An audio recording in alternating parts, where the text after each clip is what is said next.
you want a quick test, Richard? All good to go? Right, I make it 1800, so welcome everyone to this meeting of the Colchester City Council Governance and Audit Committee on the 18th of June 2024.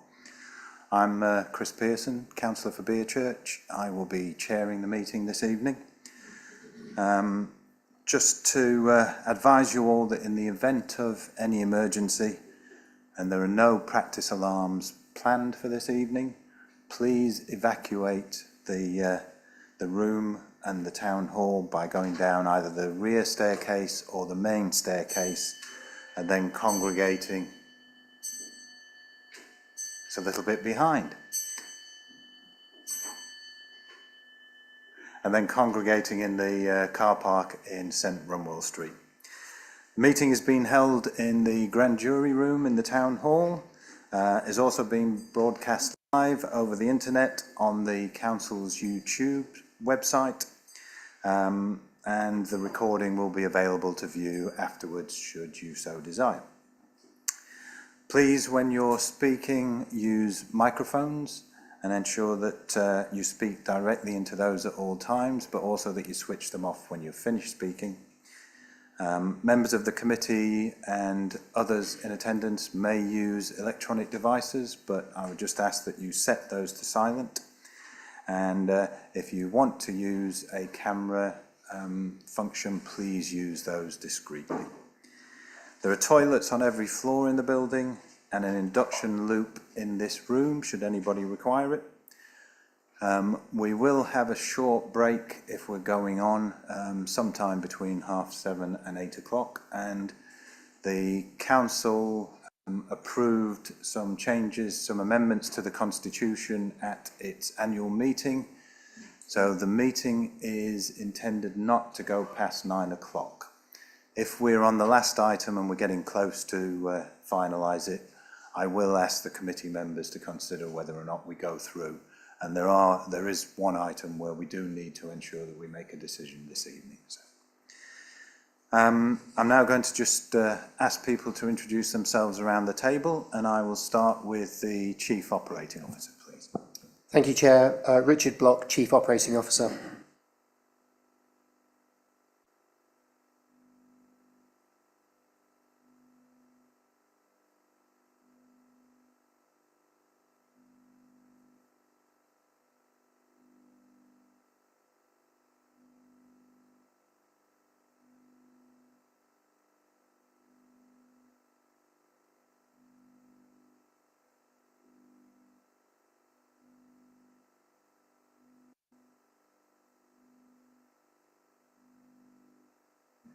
Jeff Beals, Housing Strategy and Assurance Manager for the Council. Chris Wade, Director of Assets for Colchester Borough Homes. Karen Lohman, Director of Operations, Colchester Borough Homes. Esme Cole, Chair of the Board, Colchester Borough Homes. Philip Sullivan, Chief Executive, Colchester Borough Homes and Strategic Lead for Housing for the City Council. Matthew Evans, Democratic Services Officer. Thank you, everyone. So as we've already heard, there are two substitutions this evening. Councillor Luxford-Vaughan for Councillor Kelly and Councillor Appleton for Councillor Smith. Urgent items, I'm not aware of any. No, thank you. Declarations of interest. Does anybody have any declaration of interest that they wish to declare for any item this evening? I'm not seeing any hands up. I'm aware that Councillor Appleton has been appointed to the board of CCHL. However, he hasn't yet taken up that place, won't have first meeting until tomorrow evening. And I've made it clear that going forward, it would be probably inappropriate for him to substitute in the future throughout the council year. Minutes of the previous meeting then, item 5. Councillor Sunnox, I know you wanted to raise something around the minutes of the meeting, I think it was 9th of April meeting.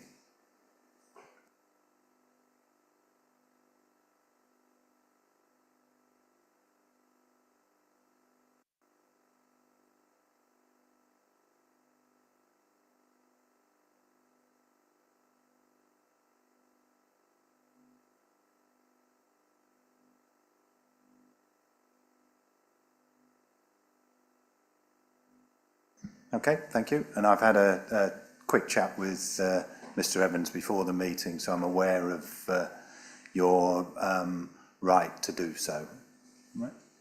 Okay, so we've got the minutes of the 5th of March. Can we accept those as an accurate record? Anyone? Those of us who were there? Yeah? Right. I'm seeing nods, so I'll take that as read. Minutes of the 9th of April. Those of us who were in attendance? Yeah, I'm seeing nods, so we'll accept those as an accurate record. And then the minutes of the 22nd of May. All agreed. Thank you very much. Okay, so those are dealt with. Item 6, have your say. I haven't had any notifications of have your say, either from members of the public or councillors. So we'll move on to item 7, which is Colchester Borough Homes 23-24 Performance and Assurance Report. And I'm just going to turn over to you, Philip, to introduce, please. Thank you, Chair. In March, this committee agreed to receive quarterly reports on the quality of the council's homes, service performance and engagement with tenants, the aim being to provide the information for committee members to challenge and gain assurance of compliance through CBH's work with the new regulatory framework that commenced in April. This first quarterly report of the year covers a regulation update, and this includes in respect of the new inspection regime and the steps that CBH has taken to prepare for the new regulatory environment. That's in 5.3 and 5.4 of the report. I can also update in respect of 5.5 to advise that we had a very helpful and positive meeting with the regulator yesterday. It also includes the 23-24 performance summary, which is covered in section 2 of the report and in more detail in appendix 1. There's a deep dive into the safety and quality standard. That's one of the 4 new consumer standards. Housing service, Ombudsman service update, which is provided in section 8 of the report, with a review of all 23-24 cases provided in appendix 2. The update confirms that CBH has completed a self-assessment against the complaints handling code, and this will be submitted to the Ombudsman as required later this month. Relevant internal audit outcomes are also included. These cover our adherence to the technical requirements for collecting the regulator's tenant satisfaction measures and an audit of the Big 6 health and safety areas. And finally, a tenant scrutiny update. As well as providing updates for the committee, the recommended decisions set out in section 2. I'll pause there, Chair, and open up for any questions. Thank you. Thank you.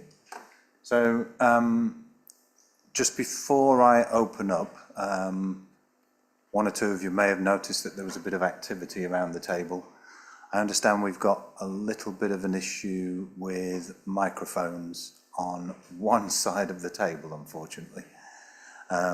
So what I'm proposing to do is, if you've got anything else that you want to introduce at this stage, then we'll have to pass the microphones across the gap, I'm afraid, to allow councillors to participate in the meeting. Anything else, Philip, that you wanted to bring to our attention at this stage? No, thank you, Chair. All right. I do apologise. It's going to make life a little bit awkward, but that's what we'll have to do.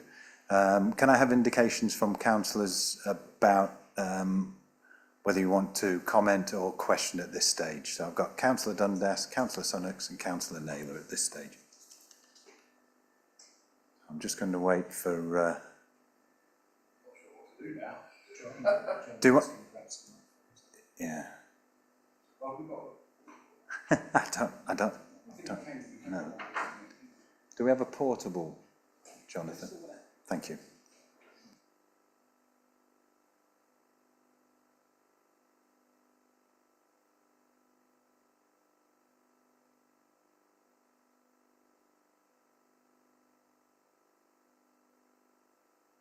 Is yours working?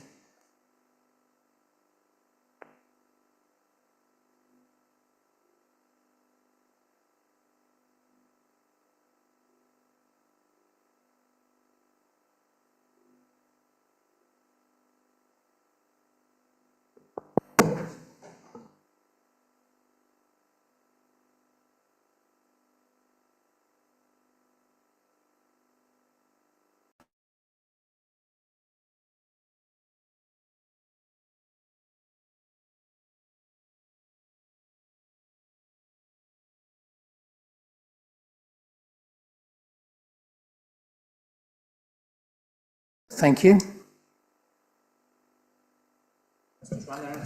Checking. Testing. A bit closer if you don't mind. Testing. Oh, lovely. Thank you. Testing. Thank you. Testing. Thank you. Testing. Brilliant. Testing. Well done. You all Hello. passed so far. Thank you very much. Well, Jonathan. Jonathan, thank you very much. Right, so it looks as though we're all good to go then. So, Councillor Dundas, you were first on this. Thank you. We're still working. Yeah, thank you for the report. Just a couple of brief questions. Paragraph 6.7, we talk about there's a talk about the disrepair cases, and that the 12 cases were settled at a total cost to the council of £130,274, of which 21,328 was paid to tenants and the remainder in legal fees, which makes legal fees of £108,946. Now, if that's over those 12 cases, that's over 9,000 per case. So the actual amount being paid out in legal fees per case compared to the typical amount being paid to the tenant is most of it's going in legal fees. I'm just wondering if we're perhaps choosing the right cases to argue, because in actual fact, if we just settled in those cases without the legal fees, it seems it would have saved us quite a lot of money. So that's my first question about what's going on there.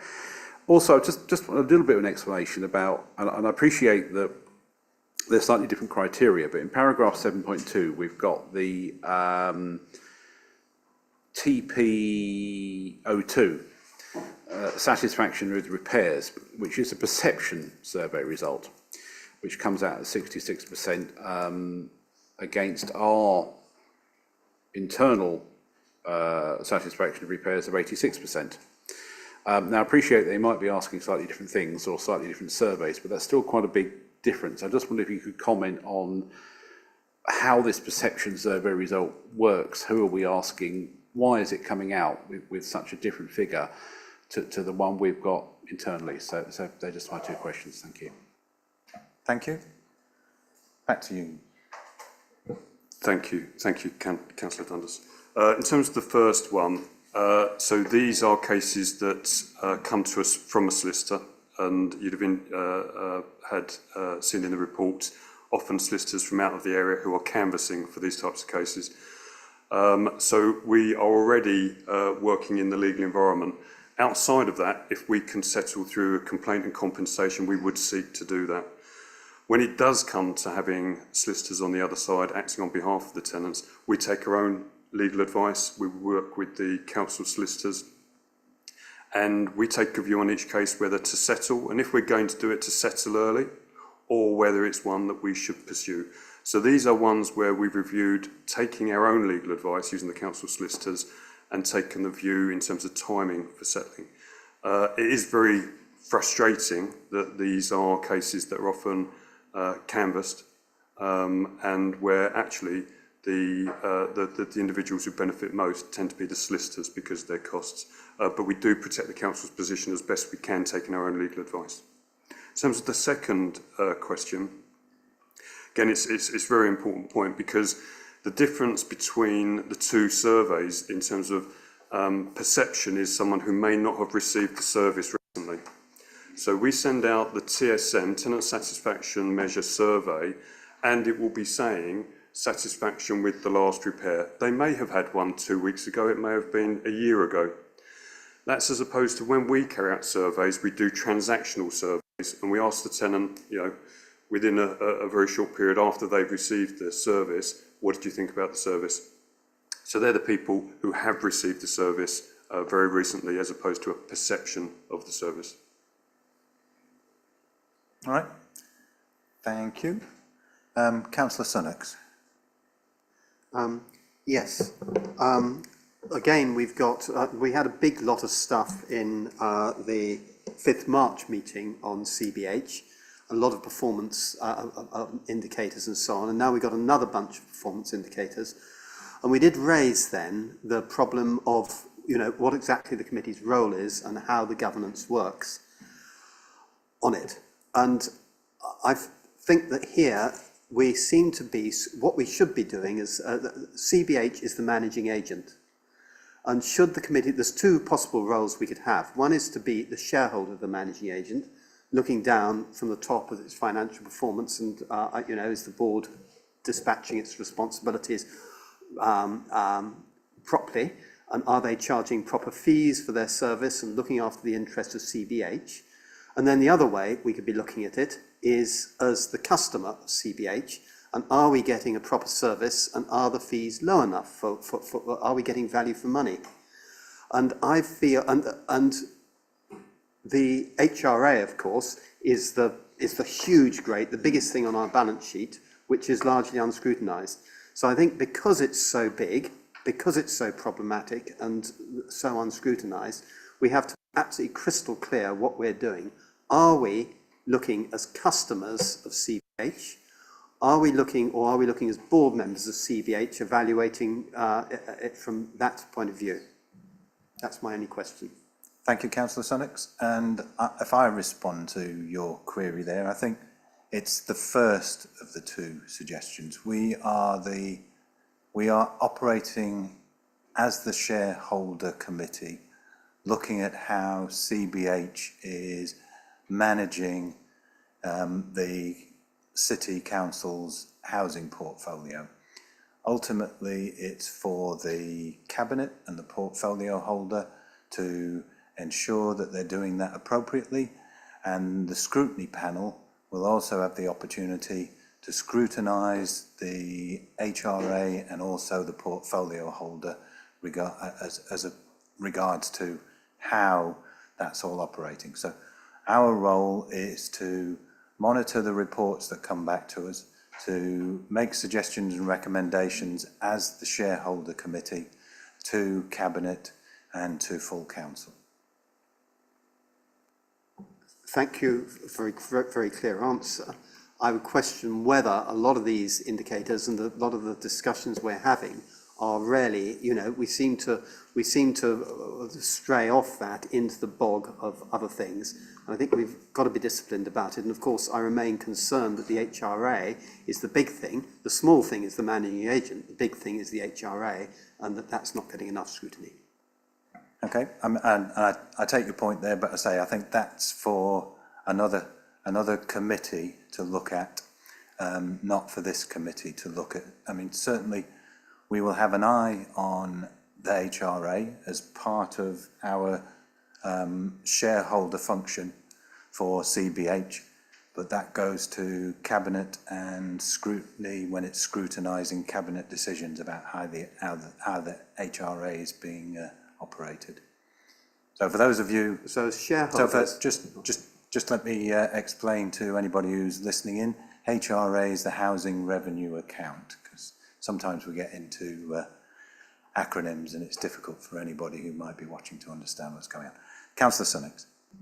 Yes, and I don't want to get into the acronyms, and thank you for pulling me up on that. Look, if we're looking as shareholders, we should be looking at their accounts, and we should be asking whether it's charging a big enough management fee to cover all its costs and all those sort of questions. When will we do that, I guess is my question. So we will have CBH on our agenda again later in the year. I can't remember off the top of my head when, but we will certainly look at that. Mr. Sullivan? Thank you, Chair.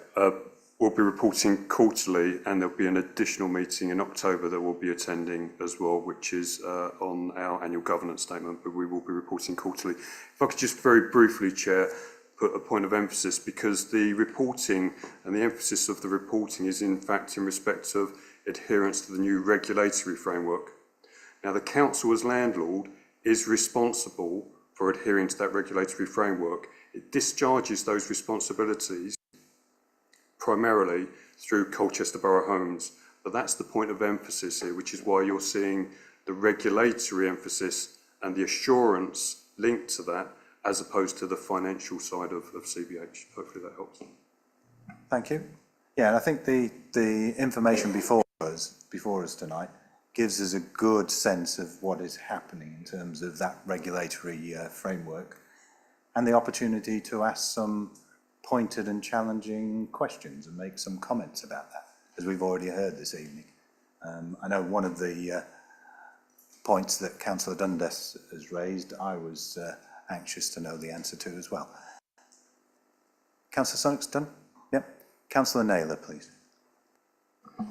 Thank you, Chair. I'm just interested to know, I was looking at the average days to re-let properties.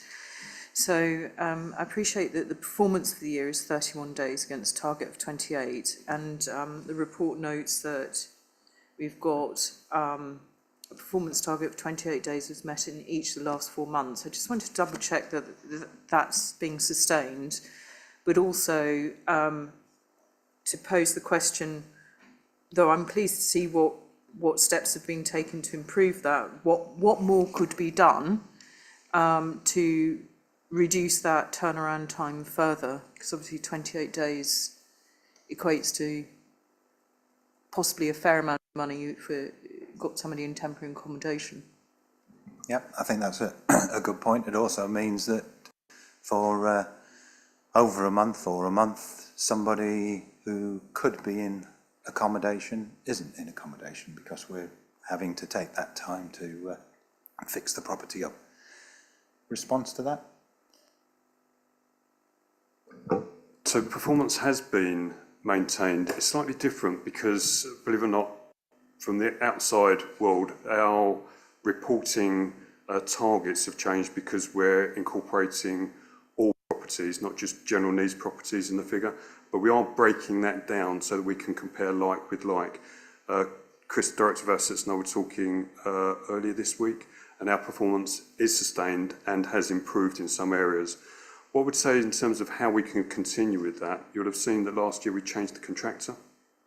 So where we've been using an external contractor, that has to be down to contract management now, sustaining that.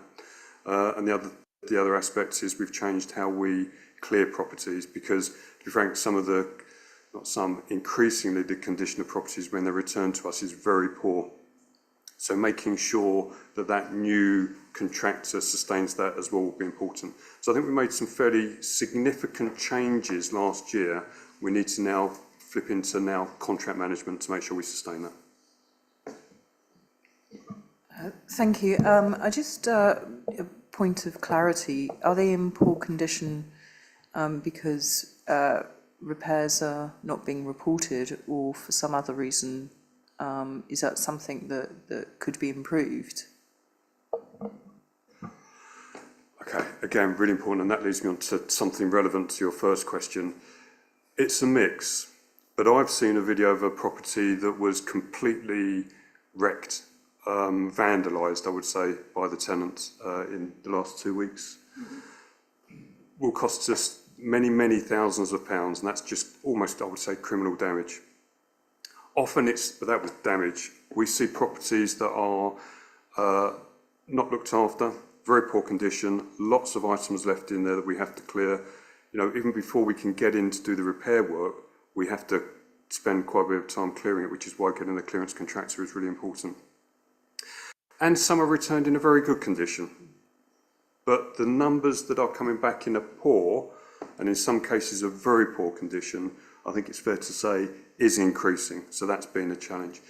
But just actually going back to your first point, something else that we have introduced in the recent months is in advance of Band A, we're starting, so the housing options, people on the waiting list, we are pre-inspecting their properties before they can move.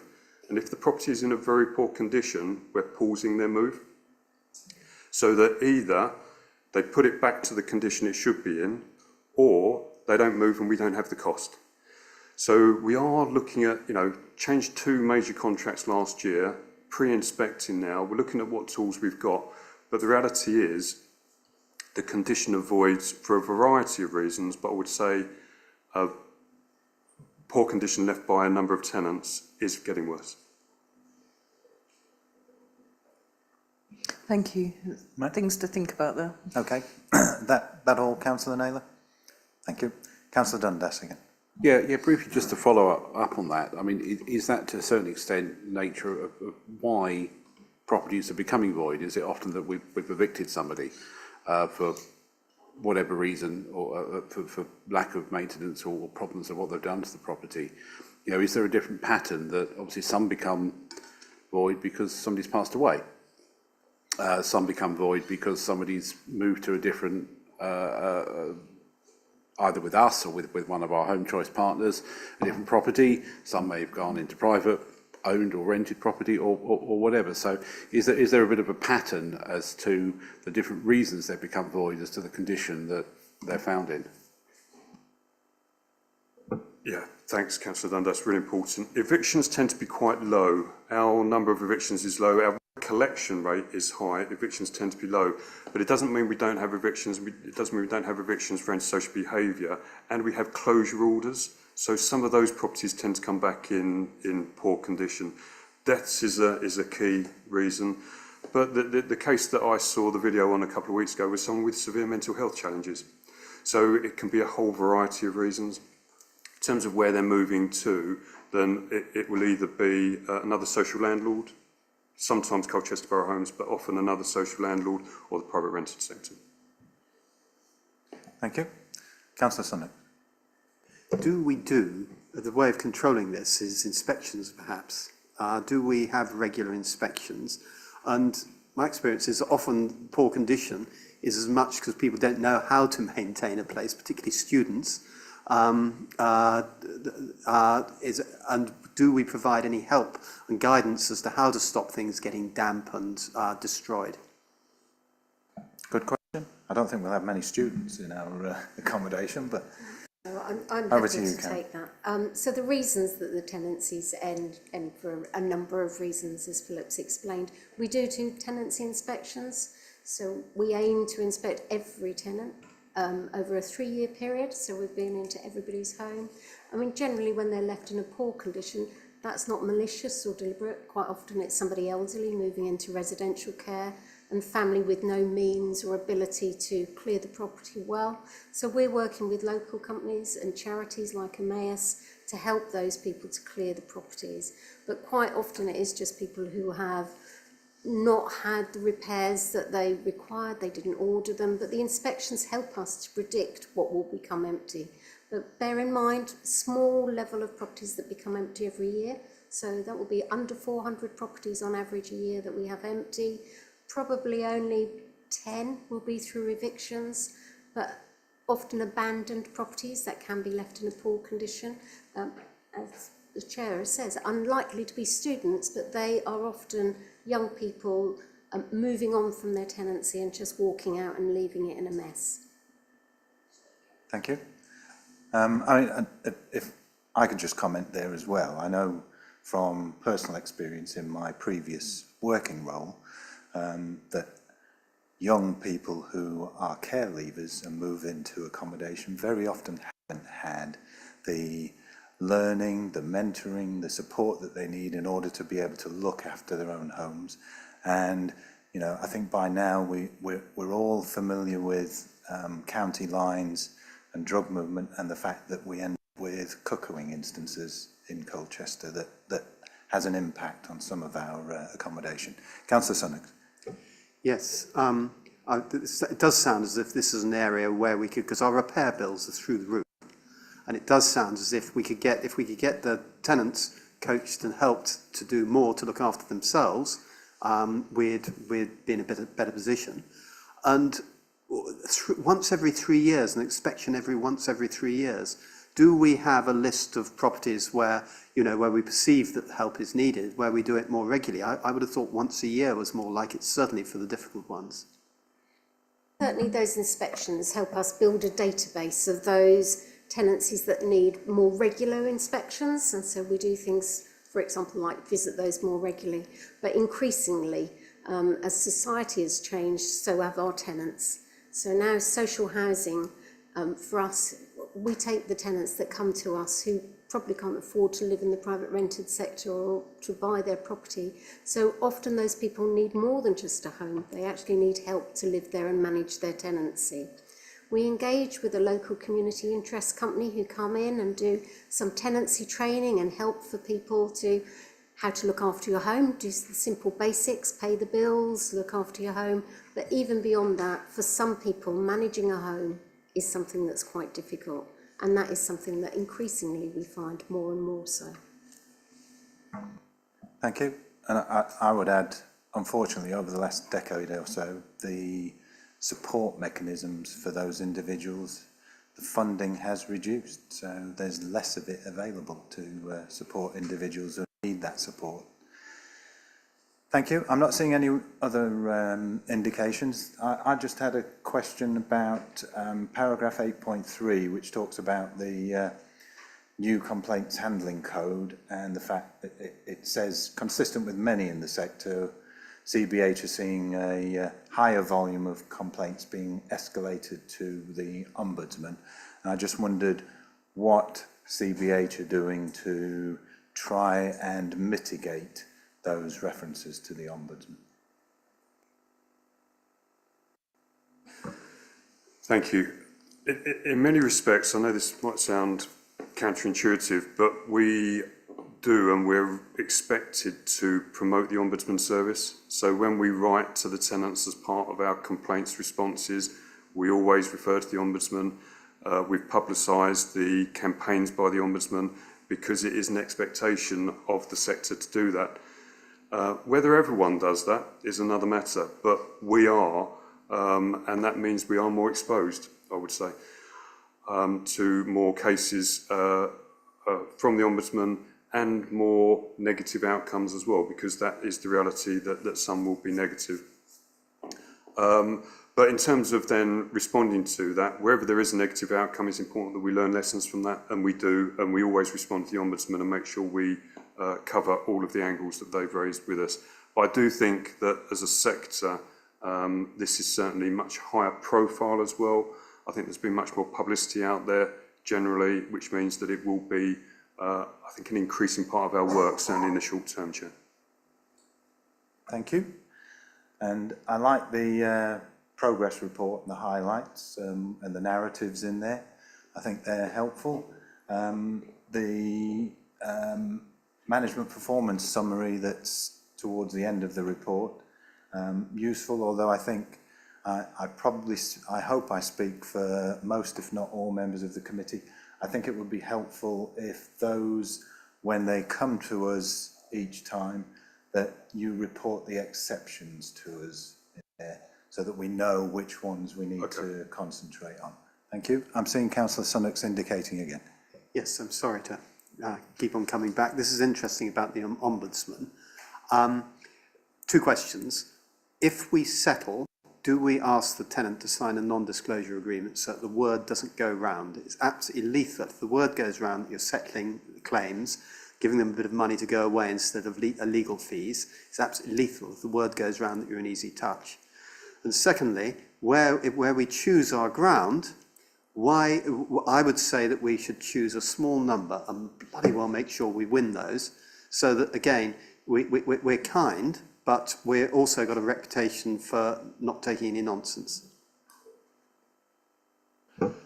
Thank you. No, we don't ask anyone to sign a non-disclosure agreement. I think with some certainty we would be heavily criticised by the Ombudsman if we did that. So I think we would then, with the Ombudsman, be exposed, is my understanding or my expectation, Councillor.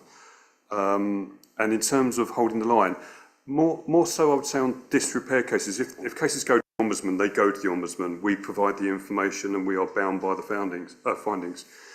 Disrepair cases, if we feel we have a very strong case, we won't roll over. But we do need to make a commercial business decision in terms of when and if to settle. But if we feel we have a very strong case, then we won't just roll over on it. So how do we prevent the word going round? What can we do about that? In my view, we need to make it very difficult for the individuals that raise it and the solicitors. We may need to make the solicitors who raise it have to work really hard, because then they will go somewhere else. Thank you. And I think I would just add to that as well, that, you know, at the end of the day, we are a local authority that is responsible to every resident of Colchester. And I don't think the optics would be all that positive if we were asking residents of our accommodation to sign an NDA, a non-disclosure notice at the end of complaining about something. I think far more important that we're doing something to address those complaints and minimise the number of them going forward. All right, thank you. Any other questions or comments? Nope. In that case, I'll just move on to the recommendations. So in 2.1, we're asked to make comments or recommendations to the portfolio holder around performance. I'm not hearing any specific recommendations to go to the portfolio holder. I think that Councillor Paul Smith will no doubt see the minutes of this meeting, as he's a member of the committee anyway, and will take on board the comments that we've made this evening. 2.2, we were asked to comment and note the regulatory update information provided on recent internal audits, housing ombudsman service cases, and the tenancy scrutiny updates, and I think we've done that. 2.3, to note the performance and assurance information on compliance and safety, and make any comments, which we have done. We haven't made any recommendations, so I think we're comfortable with what we've seen before us this evening. And finally, to agree to receive a deep dive into the stock quality element of the new safety and quality standard as part of the quarterly report being considered at our September meeting. So I'll pass that back to you, Philip, and the rest of the team to do so, please. And it just remains for me to say thank you, one and all, for coming along this evening. All right. Whilst our CBH colleagues are just exiting stage left, I'll move on to item 8, external audit progress, and just ask Emma if you would like to join us, please.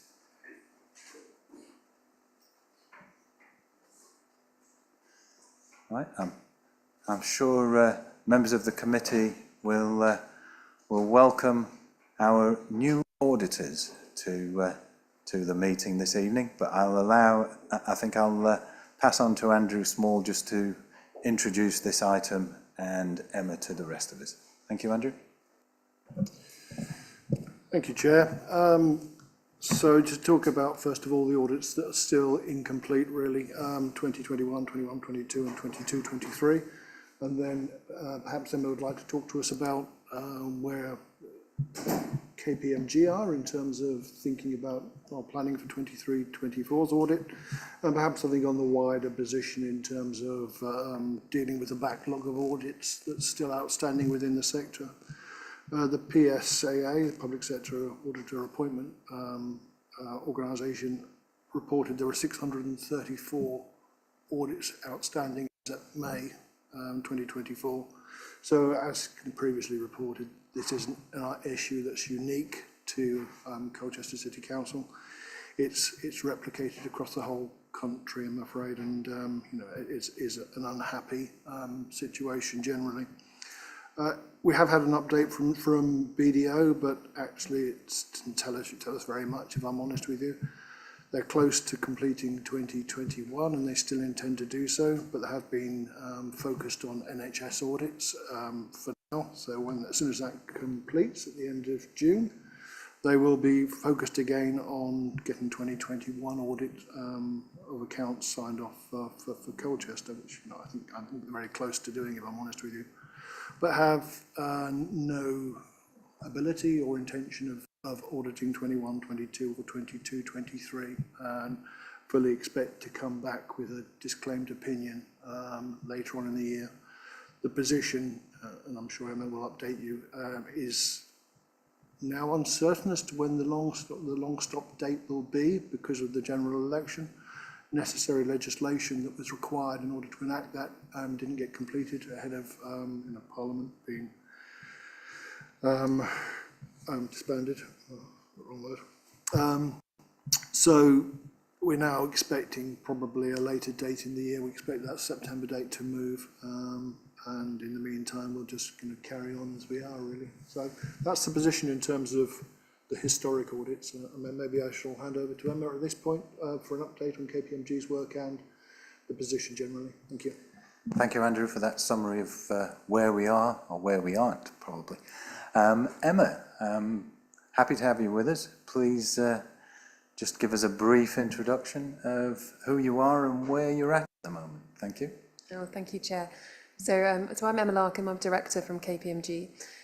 So we are, I think, fair to say we've come back into the market. So we are picking up, so we haven't got a historic issue with local government audits, but we've got a backlog. So we are coming in. I think firstly, just to reassure the committee, when we made that decision, we did a significant amount of work around resourcing to make sure that we do have the resource, capability and capacity to actually deliver the local government audits, because that obviously is very important. So in terms of where we are with Colchester, so we've started to have our initial sort of plan discussions. I think recognising where the council were in terms of accounts production, we haven't quite completed all of our planning work, but we have our plan in place to start that in July.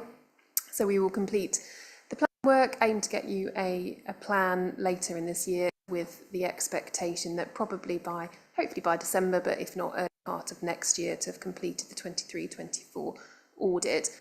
I will caveat that is that obviously opening balances position is something that work through and understand the requirements that we will need to be undertaking for. But at the moment, we are expecting to be able to start work in the summer in earnest to be able to get us aligned as quickly as possible back up to speed. Not expecting, when we do get clarity over what the new backstop rates will be for the 23-24 audit, our expectation will be that that will be achieved. At the moment, we haven't got any concerns about that. I think what's worth commenting on is obviously the current position. So we will be inheriting 2 periods where we haven't got an audit opinion. I want to reassure you that that is not something that is a surprise to us, that we have been working very hard already in terms of what do we need to do, how do we approach that. And whilst we still await some steer from the FRC, from the NAO, we have internally already had various conversations with those bodies. We're working up our approach as to how we will deal with those opening balances. So when we are able to start that piece of work, when we've got that clearance, we will be able to do so.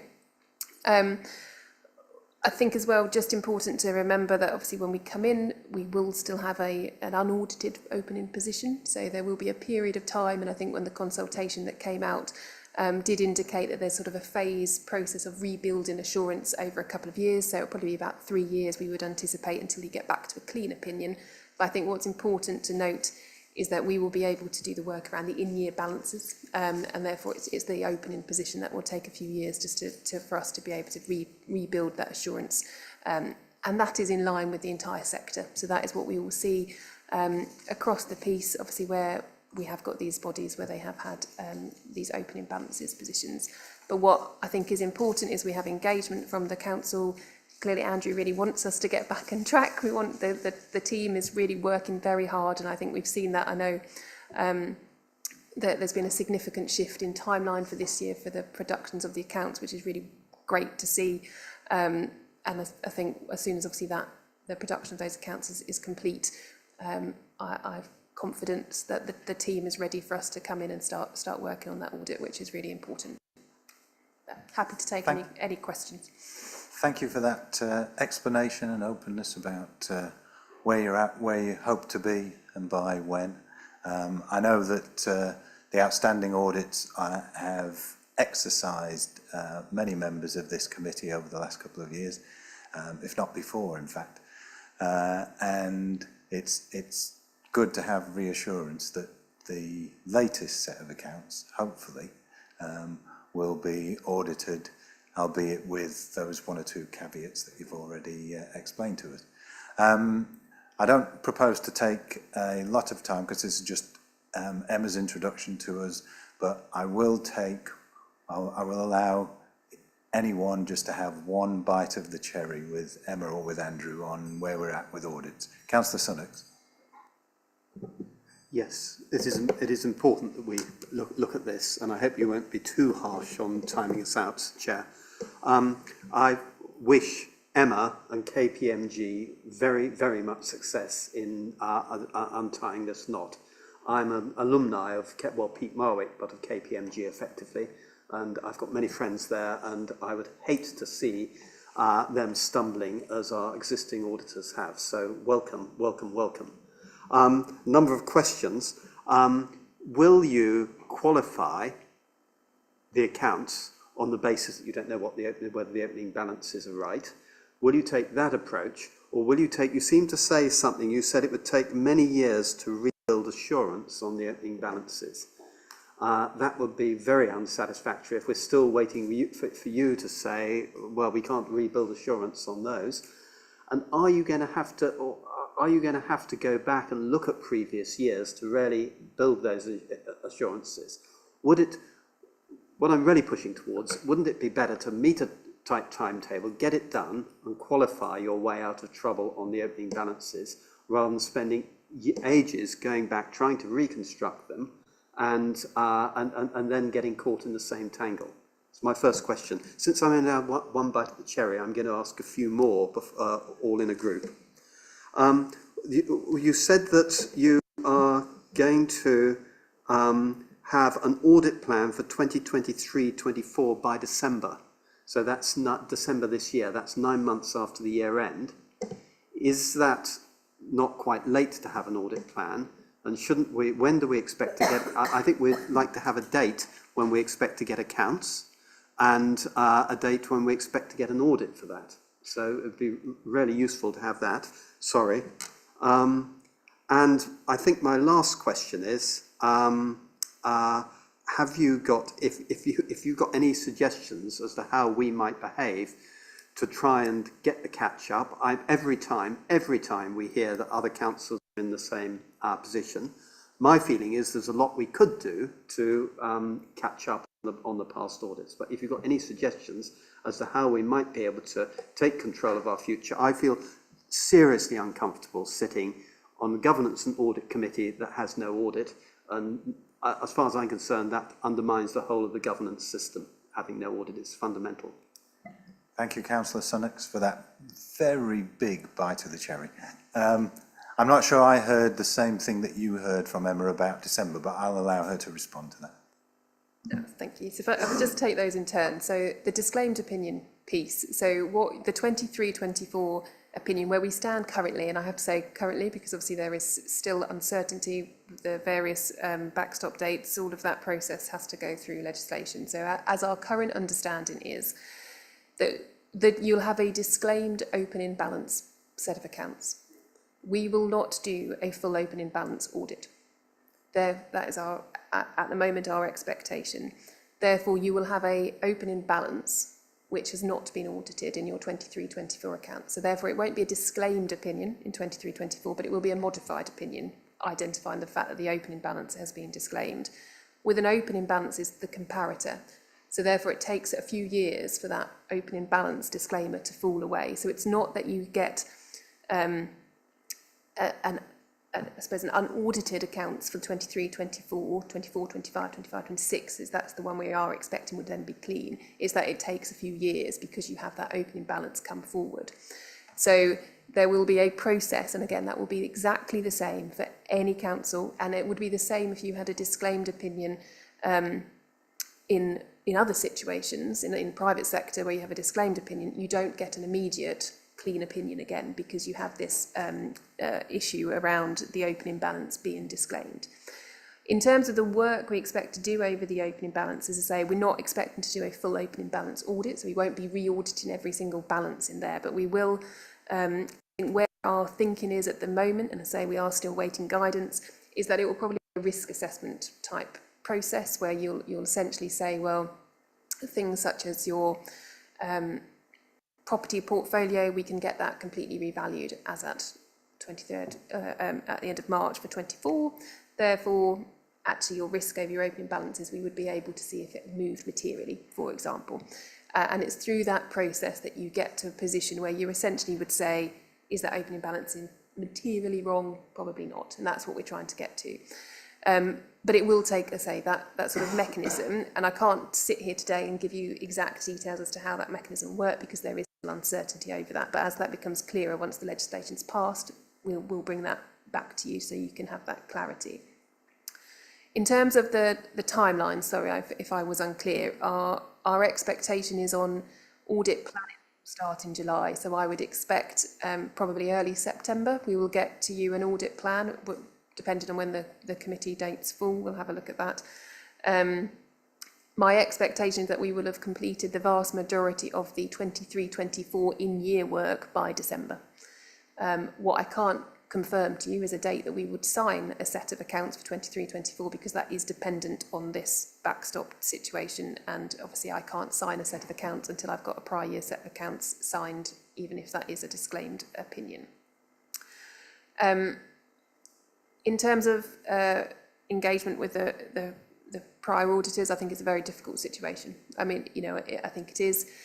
I think, you know, you are slightly at the hands of those auditors as to what they are saying. What we have seen, you know, is you know, just keeping on them. And I think me and Andrew talk about this frequently in terms of the communications. I know that he is trying in terms of that communication to get them in, but essentially, if they are telling you that they haven't got the capacity to deliver, you haven't got the capacity to deliver. Thank you. Councillor Dundas. Thank you. Yep, welcome, Emma. Actually, my question isn't for Emma. It's actually relating to our previous auditor. If they are coming back, they took on a contract, and if they are now coming back and saying they have not got the capacity to do it, have we paid them? And are we going to?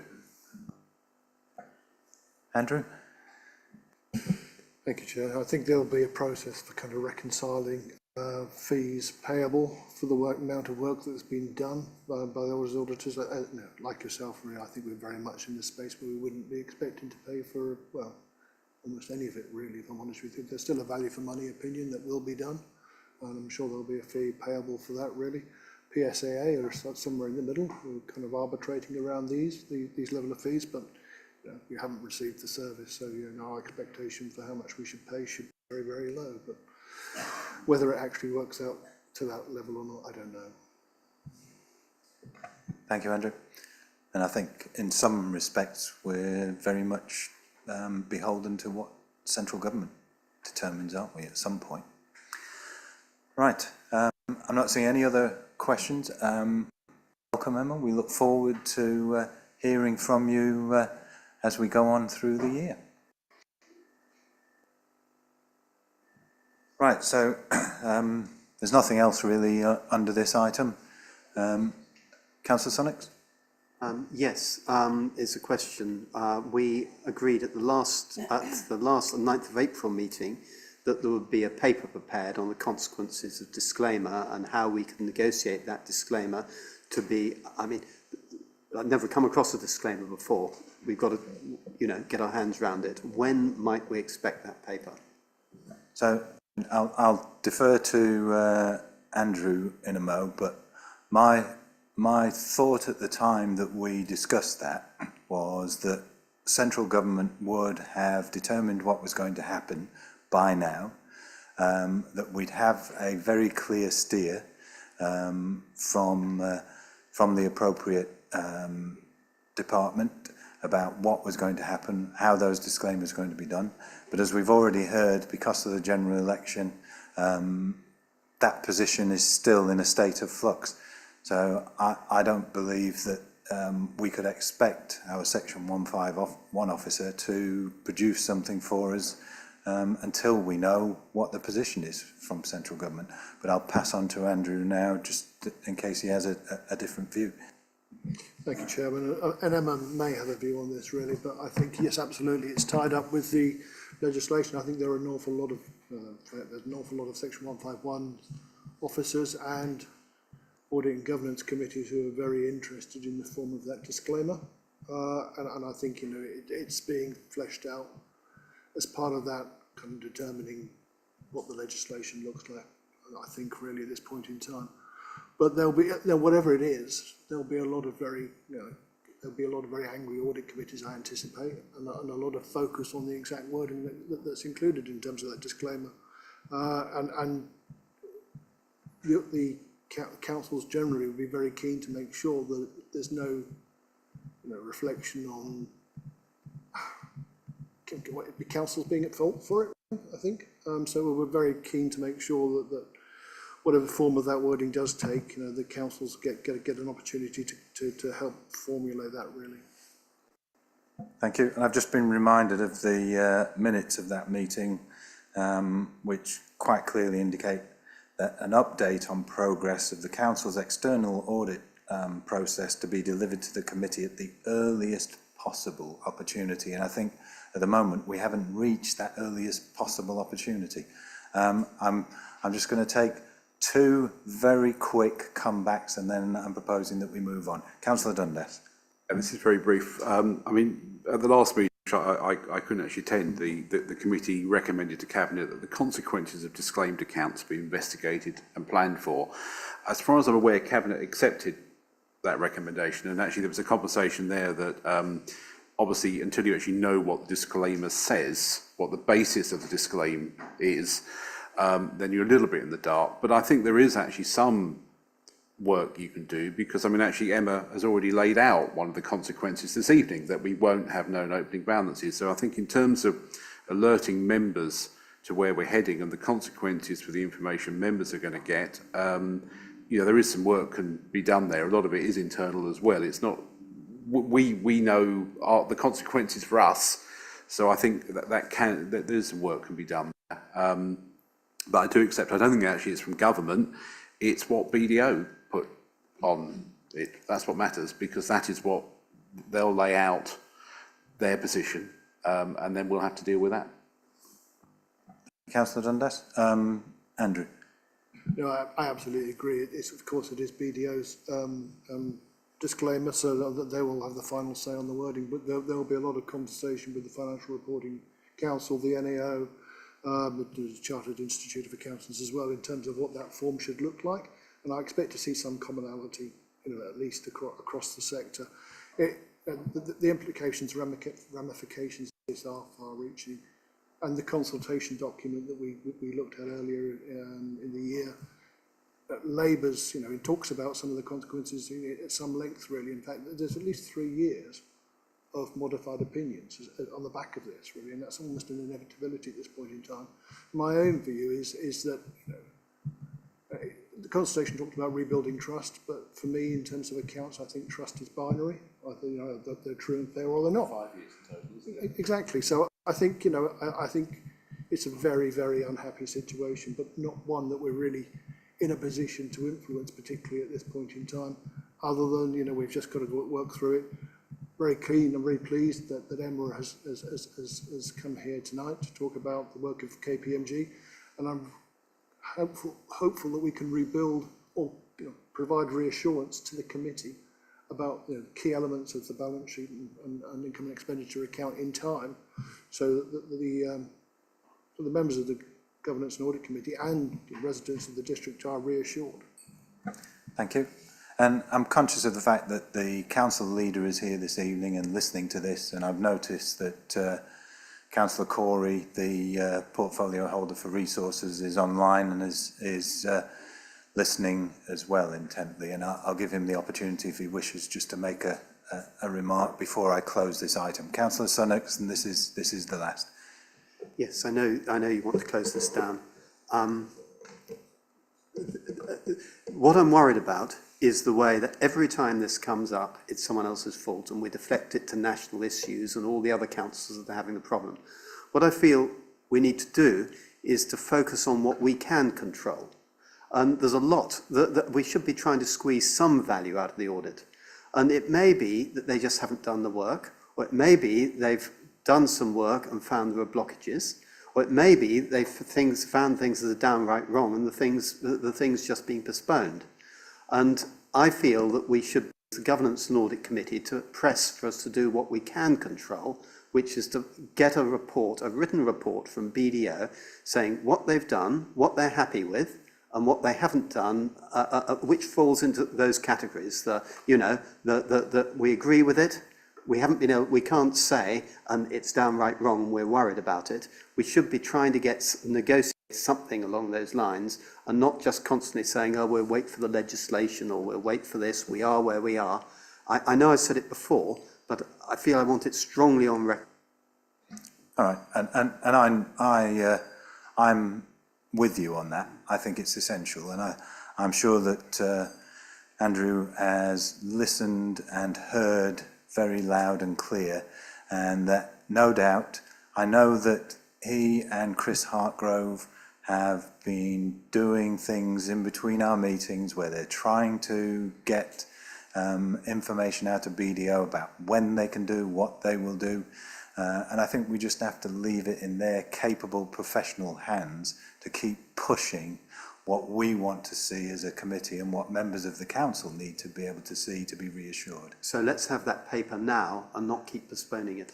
We agreed it here, it's been agreed by the Cabinet, let's have it. Right, well, I'll bring Councillor Corey in. Mark? Hello, hopefully you can hear me. And Yeah, it's we can, not... thank you. Okay, thank you. I don't disagree with William. I know our teams are doing everything they can, so I'm more than happy to sort of say that we try and extricate as much as possible from BDO that we can. I doubt we will get much in a sense that they haven't done much work on our audits, but that's for Andrew to probably surmise better. But I'm happy to do that and to make sure we ask for as much as we can possibly get. But I think it shows, and we've just heard from KPMG about the progress we have made on the timelines of getting our accounts internally audited and prepared. So we are, and I'm very proud of the team, so thank you to Andrew and to Chris and to those working with them, getting our audits prepared ready at a quicker rate over the last 2.5 years than we have done before. So I think that shows we are very keen on it. We are progressing, but I am happy to push on BDO for as much information as we can get. Thank you. Thank you, Councillor Corey. So I know we don't have any recommendations in this item because it was a verbal update. However, given what's been said this evening, if everyone's happy, I'm quite happy for us to make a recommendation from the committee, just reminding Cabinet that we asked for an update and that we would request that update be with us. It probably won't be available for our July meeting, but for our September meeting, so that we have something in writing that comes to this committee. Happy with that, everyone? Yep. Okay. Right, we'll move off item 8 and on to item 9, which is the Treasury Management Strategy. And back to you, Andrew, please. Thank you, Chair. Chris Hartgrove wrote this report. Unfortunately, can't be here this evening, so very helpfully he drafted me a note to read out to you. I don't think he trusts me to do it properly, but I am grateful to him, so I'll read it out if that's okay. So, item 9, the draft Treasury Management Strategy for 24-25, which is included on pages 61 to 78 of your agenda this evening. Members will recall, subject to some minor alterations published in December 2021, the preparation of an annual Treasury Management Strategy has been a requirement of SIPFA's Treasury Management Code for many years now. Due to resourcing issues, we were unable to produce a full draft strategy for 24-25 in February, ahead of the new financial year, although an abridged version was presented to full council alongside the 24-25 budget. The report updates the abridged document and more formally establishes a Treasury Management Strategy for 24-25 for the committee's consideration and eventual adoption by full council. Moving forwards, of course, now that we are almost back in step, I would expect to present subsequent strategies to the committee in February each year. That said, unfortunately, there will be a further, hopefully very short delay to the investment strategy, a requirement in accordance with MHCLG's guidance issued in 2028, it says here, but that can't be right, would normally be appended to the main Treasury management strategy. The delay is due to some uncertainty on the service and commercial investments which are being worked on, though as part of the financial year-end accounting adjustments and the introduction of the new corporate landlord model. Both borrowing and investing is of course taking place against a backdrop of significant higher interest rates than have been seen for many years, although there are now strong indications that interest rates have now peaked, with rate reductions anticipated soon. As of the 31st of March 2024, the Council had 156.6 million in external borrowings, partially offset by 20.5 million in Treasury investments. The position is summarised on pages 66 to 73. In terms of borrowing, as on page 64, the Council's capital financing requirement, or CFR, reflecting the Council's underlying need to borrow, continues to rise, reflecting the needs of the capital programme. Although it should be noted that estimated actual borrowing, even allowing for carrying a minimum of £20 million in investments, will remain well below the CFR at all times, which is illustrated particularly on the chart at the bottom of page 66, which compares the Council's actual borrowing to its liability benchmark. This is the level at which actual external borrowing is projected to progress in coming years, i.e. through consistently utilising balance sheet's resources, including accumulated reserves. The Council should consistently borrow below its capital financing requirement, or CFR. And outstanding borrowing as at the 31st of March 2024 is presented in tables 4, 5 and 6. Table 4 shows outstanding PWLB loans of 132.1 million, with table 5 showing shorter term borrowing from other local authorities of 9 million. Table 6 also shows outstanding borrowing of 10.5 million with banks. In terms of investments, as previously reported to this committee, investment balances have purposely been reduced and used to repay existing debt or finance the capital programme without recourse to additional borrowing. A minimum investment balance of £20 million is the core strategy recommendation to maintain liquidity. A full breakdown of the Council's Treasury Management investments is presented in Table 7 on page 70. The table shows that an overall total of 20.5 million was held as at the 31st of March 2024, and based on a professional advice from Link, tables 8A, 8B on page 72 propose to continue with a relatively cautious counterparty list, which maintains flexibility for officers and eliminates riskier and more complex investments, whilst of course being proportionate to investments needs. Page 74 and 75 set out the usual Treasury management indicators against which we will report back to this committee during the year ahead, as is established practice, although it should be noted that will now be quarterly in accordance with the December 2021 CIPFA Treasury Management Code update. Happy to take any questions. Thank you, Andrew. And I note as well that, although I'm not sure the two substitute members have received, they have, that Councillor Sunnock's helpfully provided a number of written queries that you fulsomely responded to. Those have been circulated to members as well. So I'll open up now to any other questions, comments that there might be about this item. Anything? Councillor Sunnock? Yes. Just to say that this Treasury Management statement is miles better than what we had last year, which I'm afraid I regarded as, I won't say. This is miles better, but there's still some major problems and issues that I don't think have really come to the fore. And the first one is that we never really get to where our net debt is heading.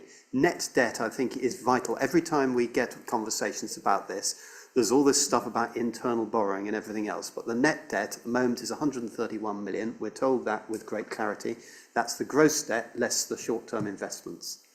And if I've understood these papers even remotely rightly, if you add together a few figures on them, it comes out that the net debt will be 300 million in 5 years' time due to the capital. I don't care about the capital financing requirement. I don't care about the liability benchmark. I care about cash. We will have to borrow net 300 million in 5 years' time. And the key question that we, as responsible governance and audit people, should be asking is, can we afford it? Can we service it? So I look around to see whether there's any interest cover ratios or anything like that, and I find we haven't got that. So it's a big omission. And I'm going back to the assumptions in most of this. A lot of this is HRA borrowing. Going back to the assumptions in that, we know that our borrowing costs at the moment are somewhere around 4.8%. We know that our hurdle for investing is somewhere around 3.5%. I think it's fairly clear that we won't be able to afford it. We're already struggling on our reserves, and so I think the key thing here is that although we've got plenty of headroom, we can borrow as much money as we can from the PWLB. Are we, if we continue with this very big capital programme, going to run ourselves into financial trouble? Thank you. I mean, you know, those are questions that we've been asking and posing for a year or more now.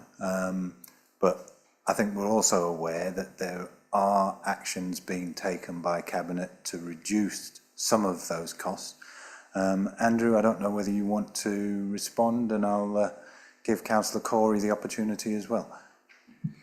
Thank you, Chair. Of course, the Treasury Management Strategy doesn't actually, you know, it's not this document that commits the Council to the borrowing. The borrowing assumed within this is a reflection of the Council's other plans that have been agreed already. And this is the importance about, you know, as we've discussed when we put the budget to Council back in February, the importance of bringing capital programme planning and revenue budget planning and the HRA all together at the same time, so that any capital planning and the financing costs associated with that are reflected in the revenue plans that are presented to Cabinet and Council. I think, you know, there is a review of the housing revenue account that we are well aware. There's a 30-year business plan update, and that does include an interest rate cover as one of the expectations. I think we'll see within that, and I think it's a fair point, and I think it does need to be covered, and will be covered as part of the HRA business plan review. But of course, you know, it's important that the capital programme, subject to schemes that are underway, gets reviewed every year. So there's always a constant process of kind of annually updating affordability, what the revenue budgets can afford based upon changing circumstances in terms of the amount of resources available to the council. And that in terms may have a bearing upon how much the council can afford to invest in capital programme terms as well. So there's an annual sort of check and reset process, which means that, you know, taken together with an understanding of what the kind of borrowing costs might be and the future borrowing market and so on, interest rates into the future, there's a constant review of affordability that gets reflected into the budget planning process, enabling the council to change its plans and decisions based upon accurate and timely information coming forward at that point in time. Thank you. Councillor Corey, is there anything you wanted to add?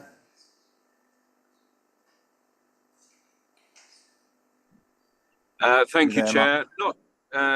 Thank you, Chair. Not really at this time. I think that Andrew's explained. Of course, we are further reviewing the HRA spending because that is where more of the borrowing does fall in terms of those future projections, and we have to find that balance. And I think we are all cautious as to the future with the current cost of borrowing about those plans. So we will get back to members on that as we go through the review. But we have to balance that with the needs, as Andrew said, of the services and of the council in terms of providing housing, for example, for people who are really struggling at this point in time in this economy.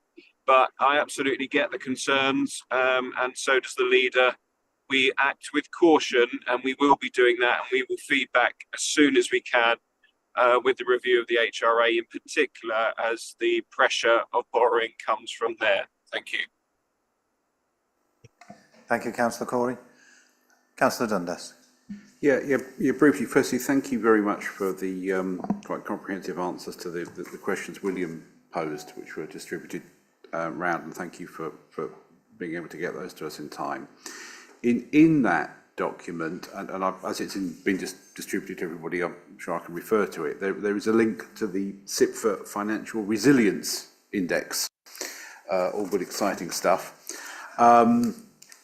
But admittedly, I think the latest figures on there are probably sort of 21, 22. So we do know that was an odd year. So I get some of them are slightly skewed. But there are three indicators in there which Colchester is right at the end of the higher risk on the indicators of financial stress category, and they are the reserve sustainability measure, changing reserves, which perhaps is understandable as this was the sort of second year of COVID, and the interest payable net revenue expenditure figure. I just wondered if, I appreciate some of these might have changed. I suspect looking at the figures, they haven't changed that much, actually.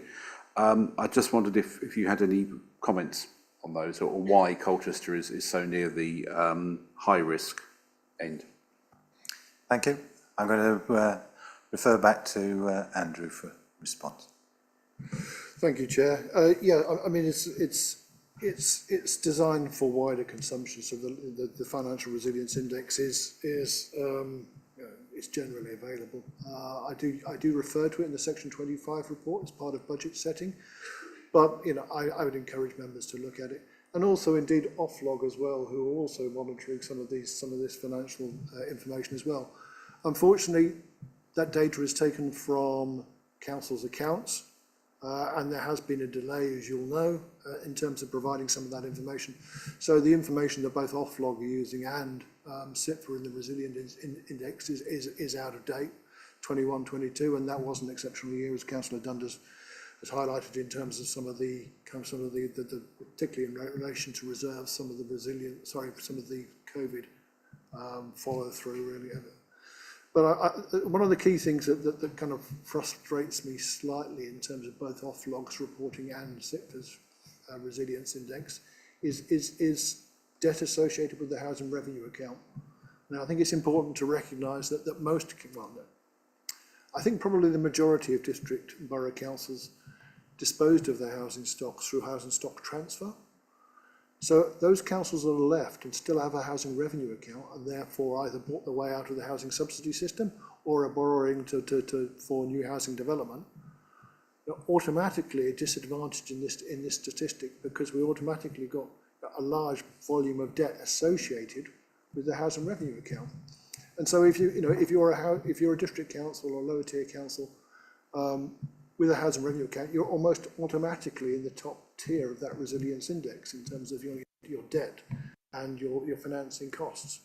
And I think that there should be more account taken of that, and more explanation of that when this information is presented. And the reality is, I mean, yes, we have more debt than councils without a housing revenue account, but that's probably the situation you would expect. And so, as I say, it probably needs to be explained more thoroughly when interpreting that particular statistic. Thank you, Andrew. I think that's a really valid point. We're not always comparing apples and apples, but we're often comparing apples and oranges, because a number of local authorities did divest themselves of their responsibility for delivering social housing over the last couple of decades. Happy with that response, Councillor? Yeah, I think so. Just for balance, we're not at the higher risk on all the indicators. There are a couple we're at the lower risk, just for fairness. Thank you for drawing our attention to that. I have to admit, I didn't follow that link. I didn't have the time, but I'm pleased for you bringing our attention to it again. Councillor Sunnox. Yes, I take the point about the housing revenue account and the debt there. The one that worries me most is the change in reserves indicator, which is our accounting is so complicated that a lot gets hidden away in reserves. I think it's a very, very good indicator, and we're flashing red on it. We were flashing, that was in 21-22, we were flashing red last year. I think we don't know. Our budget says that we'll make a small surplus this year, but I think we're going to struggle on that, and that should really concern us. So I think we should take these things as an indicator. But what's useful for me is it shows that someone else in the world is looking at change in reserves as a major indicator, and I think we should take it seriously. I'd like to come back on one other thing to do with this paper. All right, thank you. Do you want to respond at all to Councillor Sunnock's point? Yes, thank you, Chair. I've been reminded that there was a reclassification reserves in 21-22. It's meant sort of a movement of reserves between earmarked and unallocated, which may have a bearing upon it. Also, there was a lot of COVID grants as well that were kind of resolved in 21-22 as well. So I don't, I agree with Councillor Sunnock that it is important that these statistics are published so that questions can be asked.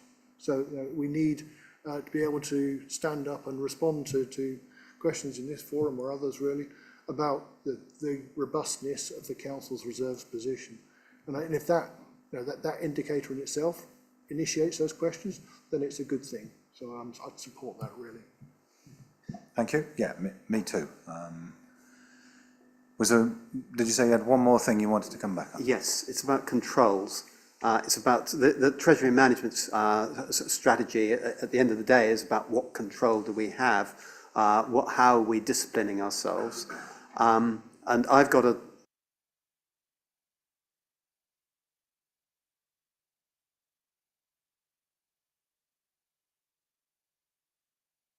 Okay, reserves are the main constraint we have on our activity, but without any audits, we don't know quite where we are on those. And then there's the sort of smaller treasury management controls, like how much can you invest with one entity? And I think we suggested 20 million in this. I don't think we need that. If 20 million is our total short-term investments, I'd be much more comfortable seeing that at 5 million. Think back to Icelandic banks. Think back to some of the interest rates that Hammersmith and Fulham, I think it was, did a few years ago. We should keep it as tight as we can. We should keep our treasury management as simple as we possibly can. And we certainly shouldn't take the safeguards off by declaring that we're a professional investor. I don't feel we've got, when you look at the sophistication that's on board the banks and so on, I feel that we are far better to position ourselves as I don't know what the opposite of professional is, but amateur sounds a bit degrading. I don't think we're amateur, but we certainly shouldn't be trying to pretend that we're in that category, and the bank should be obliged to look after us. So not professional, keep it as simple as possible, and some lower limits. Thank you. And I think if I remember rightly from the responses that you received and we've all seen, there is reference to expertise being accessed in terms of the investments that we make. And I recall that in my first year as a councillor, a decade ago now, I was on the committee that was looking at the accounts at the time, and I asked that very question about whether or not we were ever at risk of another Icelandic bank fiasco. And I was reassured by our Section 151 officer at the time that no, we weren't involved in any of that. When we went into confidential session, I was given all the reassurances and the information about where our investments were, what they were worth, etc. So I'm convinced that over the decade that I have been a councillor now, we don't get involved in those any longer. And in terms of assurance about our accounts, I know we do talk. We have spoken at length around this committee over the last 2 years about external audits.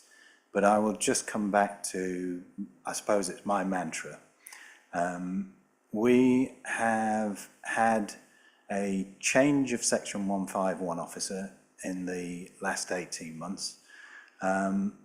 If I am more minded to rely on the feedback that we get from Andrew and Chris, that we've had from the two of them since they took over responsibility for the City Council's accounts, that if there were any major concerns, they would have raised those with Cabinet and with this committee over the last 18 months. And I think the number of stones that Andrew and Chris have turned over in those 18 months, with all due respect to Emma and her profession, would be far more detailed and far more incisive in terms of finding anything that we had to be concerned about in our accounts. Right, I'll move on to the recommendations then in 2.1, to consider and recommend for approval by full council the draft Treasury Management Strategy for 24-25. All those in favour? Councillor Sykes? Does that imply we're approving all these limits, the 20 million instead of 5 million? A professional investor, not retail. The expert on my left has told me retail investor is the correct word. Because if so, I'm chary of that. I feel we ought to pass a comment on that we should review those limits. Okay, I'm just going to ask Andrew to quickly come back on that.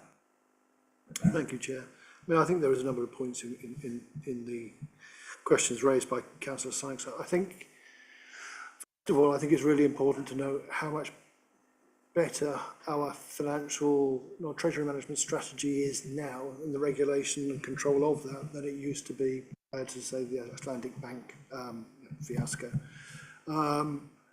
There was an awful lot of changes that happened in terms of regulation since then, really. One of the most important things is the level of financial and treasury management advice we receive from our advisors, Link.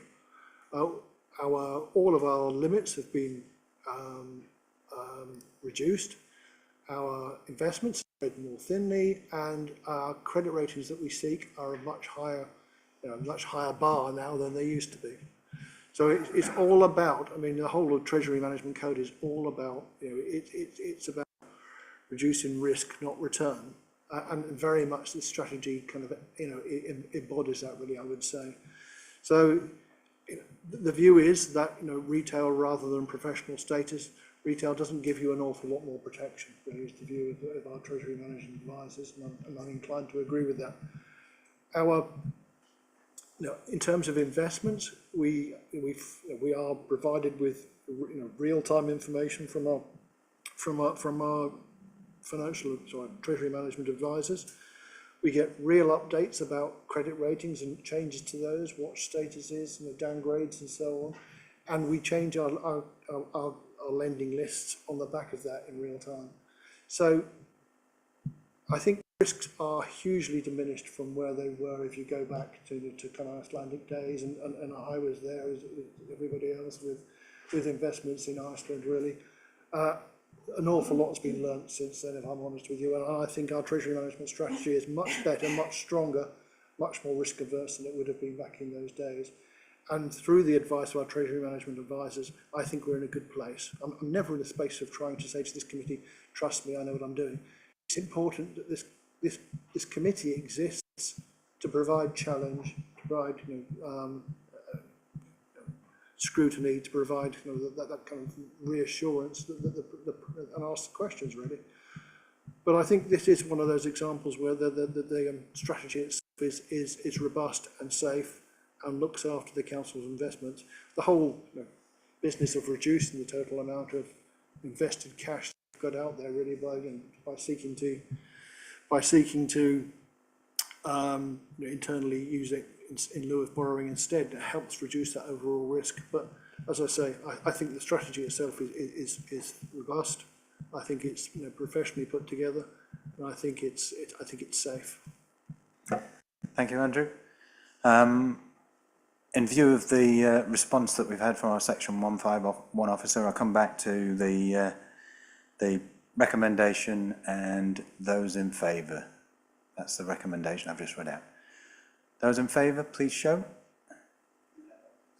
Okay, I've got 1, 2, 3 in favour, yeah, and against? None. Abstentions? 1, 2, 3 abstentions. Thank you. Okay, so that recommendation is approved for full council. And the other thing that we were asked to do was just to note the current position regarding the draft investment strategy for 24-25. They abstained. Yeah, I'll do that. Thank you, Matthew. Can I just, Councillor Naylor, Councillor Sunnox, Councillor Dundas, would you like your names noted as abstaining? Yeah, okay. Thank you. Right, I'm mindful of the fact that we've just passed 7:30, so I'm going to propose that we have a brief break. I don't think we need more than 5 minutes unless anyone indicates otherwise.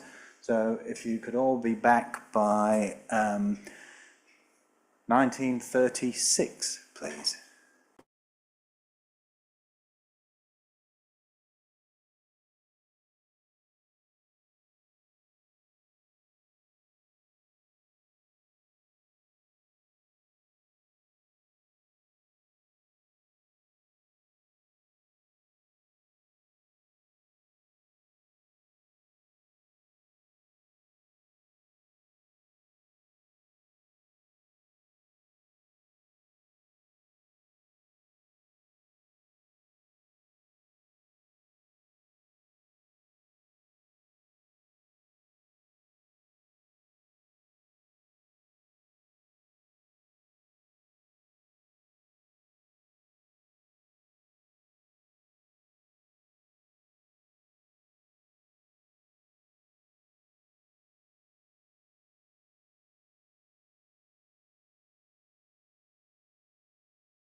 I think we're all back now. Welcome back, everyone. We move on now to item 10, and that's the internal audit annual report. Hayley McGrath to introduce for us, please. Thank you, Chair. For the new members of the committee, I'll give you just a brief overview of the internal audit reporting process to yourselves. So you do receive 2 reports a year around the actual internal audit reports that have been carried out. So you receive the year-end report, but you also receive a mid-year one. So there'll be one coming to you around about 6 months' time, summarising the reports that have been carried out in the first half of the year. You'll also receive a report towards the end of the year, looking at the audit plan for the coming year. So that's your opportunity to look at the audits that have been identified for the forthcoming financial year, and to highlight any areas where you might consider that we want to approach some auditing if necessary. So with the actual internal audit plan for next year, I'm just going to notify you now that this is the last year of our 5-year contract. So we will be going out to tender later on this year. We'll be looking at all of our options in terms of our internal audit process, and you'll be receiving further updates on that at the 6-monthly report.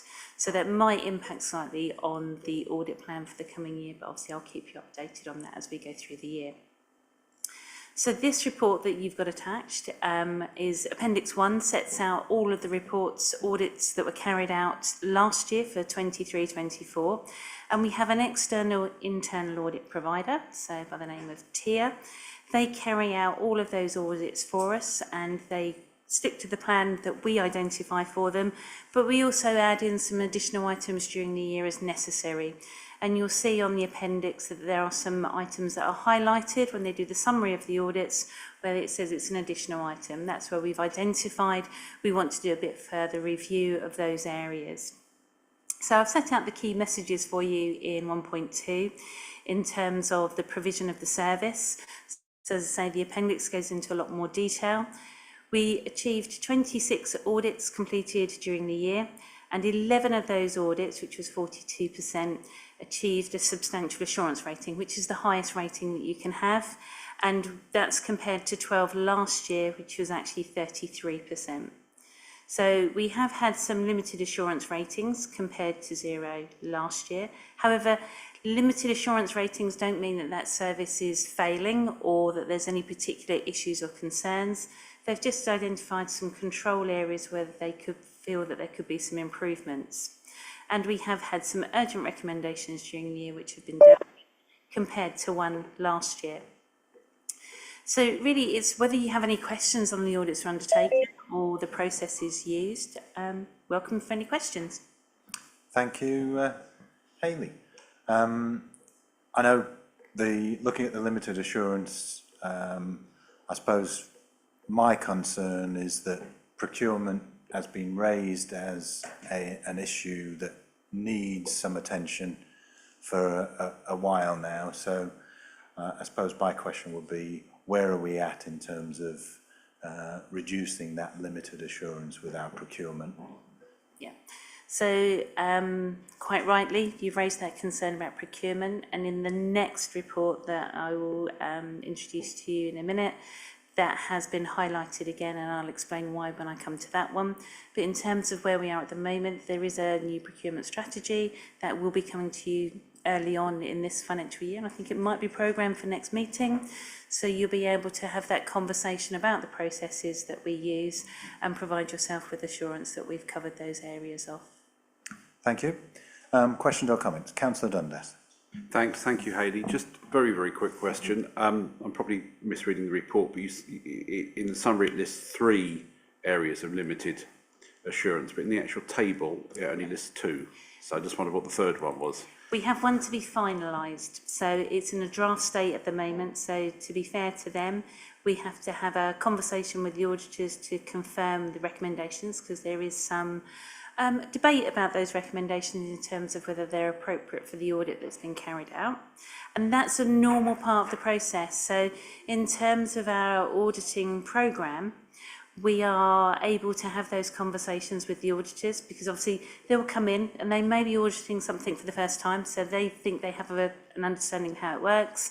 They issue the draft report, we then have a conversation with them to confirm whether their feelings about how that process is working are correct or not, and then that will be agreed as a final audit. So until that one is finalised, then it's in draft stage as a limited at the moment.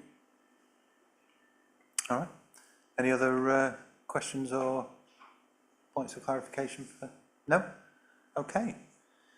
In that case, I mean, in terms of our responsibility, we're to review and comment on the audit activity.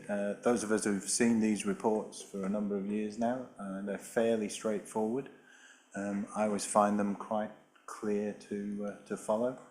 So I'm always looking for the outliers, so it's the limited assurance ones that always give me a bit of concern.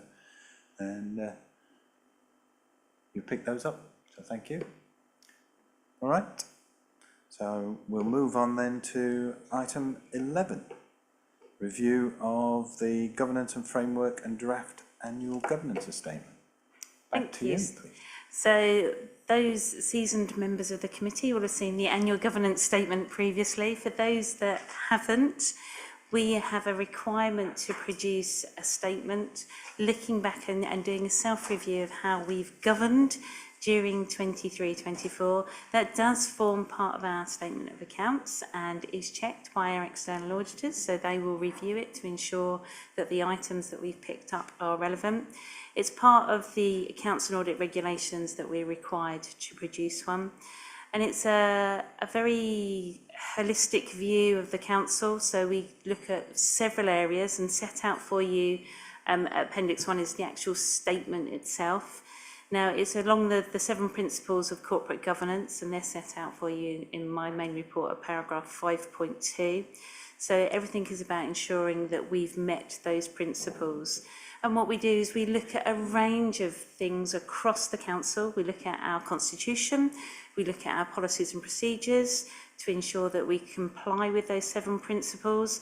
We have an annual review of corporate governance, which comes to you later on in the year. We look at those principles and how we meet them. I'm also very fortunate in the fact that I will have a one-to-one interview with every senior manager of the council. So it's my opportunity to ask those searching questions, and sometimes some difficult questions. And obviously the Chief Operating Officer knows that he has to have that interview as well in terms of those difficult questions, and I will query some of the issues that have been going on during the year. And we will talk about what's worked well for the council and what hasn't. I also look at internal audit reports, and I look at any of our external audit recommendations. I'll look at complaints and compliments that we've received, and I'll also look at HR issues. So it's a complete overview, and I do that in conjunction with the monitoring officer and the chief financial officer, and we look at any areas of concern. As part of the process, as I say, we produce a statement. It's a set format, so CIPFA set out their best practice format for the information that should be included in there. And obviously we add quite a bit extra information. We talk about our companies to ensure that we have clear governance, and we've got clear governance lines and feedback from them. We also look at our partnerships, as we have the North Essex Parking Partnership and the Joint Museum Service, and I produce governance statements for them as well. They're not required to have them as part of the regulations because they're too small, but it's good practice, and I report those to their committees as well. And as part of the process, what we have to do is identify any areas where we feel the controls could have been improved, and that's set out in the statement, which once you're happy with it will be signed off by the leader and chief executive, and as I say, goes into our statement of accounts. And we also draw up an action plan. So we identify the areas where there may be some improvements to be made, and we monitor that action plan during the year. So later on in the year, in about 6 months' time, I will come back to you with an interim report on those items to give you an update of how they've been managed and whether we've actually implemented those controls. So in the statement itself, the key issues that we set out is obviously we look at last year's issues, and make sure that we have dealt with any concerns that were raised on last year's action plan, and then I set out the items for this year's review. Now, obviously, there were 5 items from last year. Several of those have been signed off. However, I have carried forward 2 items to this year's action plan because of the significance of them. And one of them you've already discussed tonight, which is the external audit implications. And we feel that that's something that we just need to keep on that action plan, so we are on top of it, we know what's going on, and we can report back to you. The other one is the SIPFA Financial Management Code. So that was identified last year as something we need to complete the self-assessment. And to be fair to the finance team, they've had a lot of pressures during the last year, as you're well aware. So there's some really good areas of good practice. We just haven't completed that final self-assessment, so that'll be coming to you during the year. We've identified 2 other items that we felt should be brought to your attention and put on the action plan. And obviously you've heard from Colchester Borough Homes already this evening, and one of the areas that you were talking about was about disrepair claims and ombudsman's issues. And we actually had a letter written by our monitoring officer to Colchester Borough Homes during the year because of the number of ombudsman's complaints that we had received as the City Council. And that's from the Housing Ombudsman, not the Local Authority Ombudsman, the Housing Ombudsman in particular. And I've set out for you a bit of a summary compared to previous years, so you can see why we felt that that was appropriate. So in 21-22, there was 2 service failings, and in 22-23, there was 1 finding of maladministration. In 23-24, the Ombudsman found 3 service failings, 5 maladministrations, and 2 severe maladministration findings. Obviously, that was significant for us, and it's an unusual step for the monitoring officer to issue a formal letter to CBH.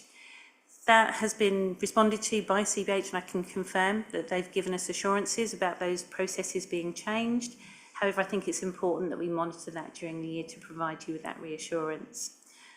The last item that we've put on there is procurement, because obviously we've seen in the first report for the internal audit, we had 2 limited assurance reports for procurement, and it is an item that has been on our annual governance statement previously.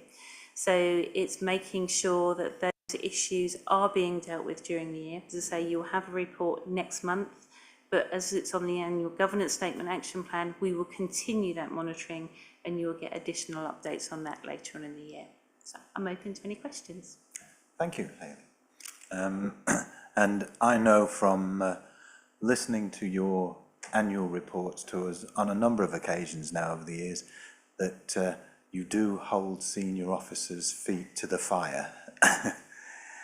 Questions, comments from anyone around the table? Councillor Sunnox. Sorry, I don't really want to be the first to go again. I've never heard anyone give such a clear explanation as you know. It's really fantastic, the clarity and the way you're right on top of it. There is, however, one, and it won't surprise you, there is one area where I feel our governance is really, really weak. There are no real constraints on our activities. I feel that one day something's going to go wrong in the local authority sector, and everyone's going to say, for goodness sake, where were the brakes? Where was the steering wheel?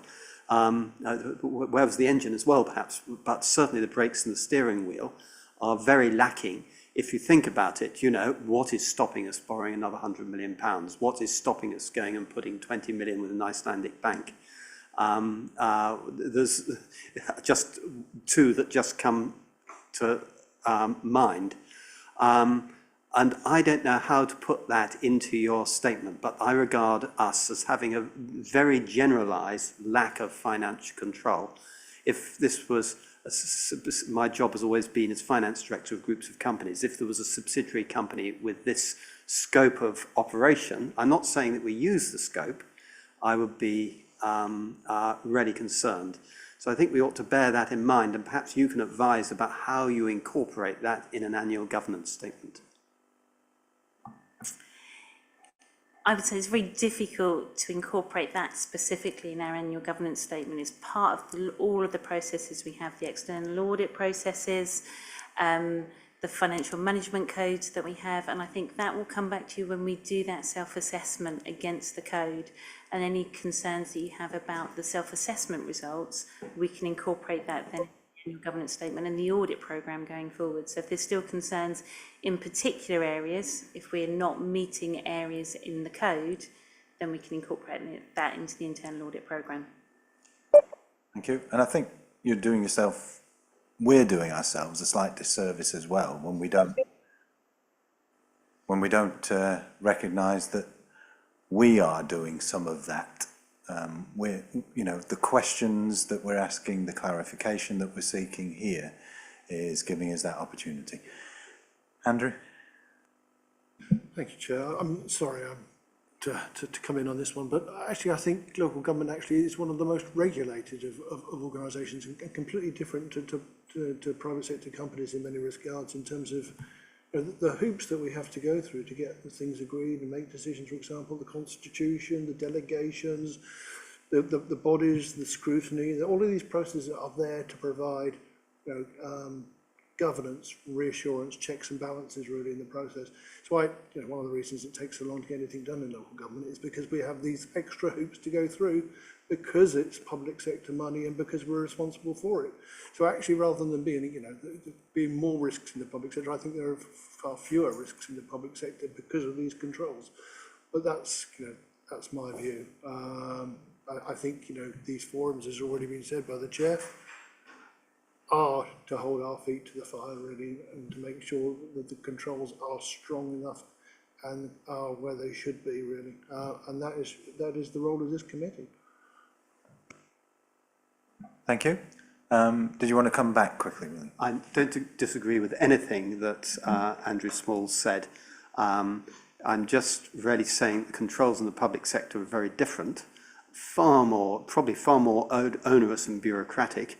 I prefer to see us. I'm always looking for where the financial boundaries are for us, and they're amazingly unclear.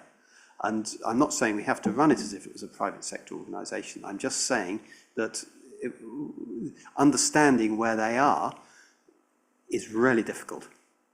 Okay, thank you. Councillor Appleton, did I see your hand up? Well, I just saw here the issue around procurement and CCHL transactions, so I didn't know if there's anything else that could be added. Clarification around that, please. Absolutely, and it's to do with the interaction between CCC and CCHL, and making sure that the understanding at the time the audit was carried out, I think the procurement rules probably weren't clear to CCHL as much as they were to CCC. So there's been a lot of work undertaken with CCHL, and obviously they have a new managing director. So, but we were working with the interim, and we were working with their finance manager. So I've actually worked quite closely with Rachel, and we've gone through the constitution, we've gone through the contract procedure rules, we've sat down and worked out what their requirements are. So I'm happy that the CCHL one is any areas that they can resolve have been resolved. It's about our contract procedure, our procurement procedure rules, and making sure that we comply with those, which I say will come to you next month. Thank you. Great, thank you. And CCHL, we will have the new MD coming to the meeting in July.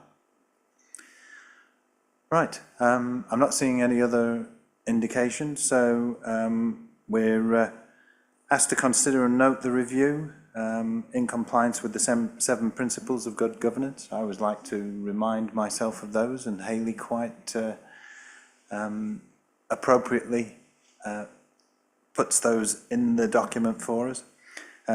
Good governance in the SIPFA international framework, and we're also to include or consider the review of effectiveness of the internal control arrangements. We all happy with that? Yeah, thank you. And finally, to approve the annual governance statement for 23-24. Those in favour, please show. Right, I think that's unanimous. Thank you very much, everyone, and thank you, Hayley. Right, that leads us on to our final item on the agenda, which is the work programme. Over to you, Mr. Evans. Thanks, Chair. I haven't got anything in particular at this stage to draw the committee's attention to, apart from in the work programme, at the end of the schedule of meetings, it says that there is an additional meeting to be confirmed. Just to be clear, that will be scheduled in March. Should have been clearer in the report. But other than that, I'm sure as the meetings roll on, the work programme will be subject to change. But as things stand, this is how it's presented to the committee for their approval. Thank you.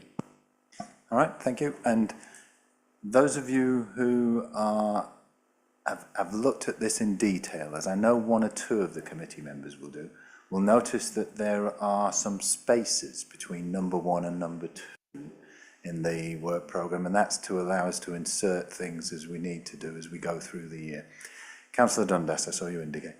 Yeah, thank you. I've got a suggestion for additional, and we did talk about it a little bit last year, and that was ICT as to how it relates to councillors. Not necessarily the whole system, because I think that we know that there's a review going on with that anyway, but we did have the informal meeting. I can't remember, was it back in January, February? I can't remember when it was. I haven't seen any outcomes from that meeting. A lot of councillors had quite a lot to say at it. I haven't seen any sort of feedback as to what was taken on board, and I know that a number of councillors are still quite vexed about the way the ICT system works for councillors. I think it is within the remit of this committee, if we read our terms of reference, processes and member training, so it seems to come under that. But I think it would be worth perhaps having a more formal look at that if we can fit it in. Okay, I'll have a discussion with Matt, and we'll see whether or not it's appropriate and how we fit it in and bring that back to the committee at the next meeting. The other thing I'm mindful of is that usually at the start of the year we arrange some sort of briefing on finances that we invite all members to. And I think given that we've got 1 or 2 new members of the committee, but also 1 or 2 new members of the council as well, that I'll take that away and see if we can arrange that sometime in the not too distant future. Right, in that case, I think all we're asked to do is to agree to the work programme subject to those amendments or those things that we've considered this evening and anything we might consider again in the future. Right, that's the end of the item and therefore the conclusion of the meeting. Thank you very much one and all for your contributions tonight.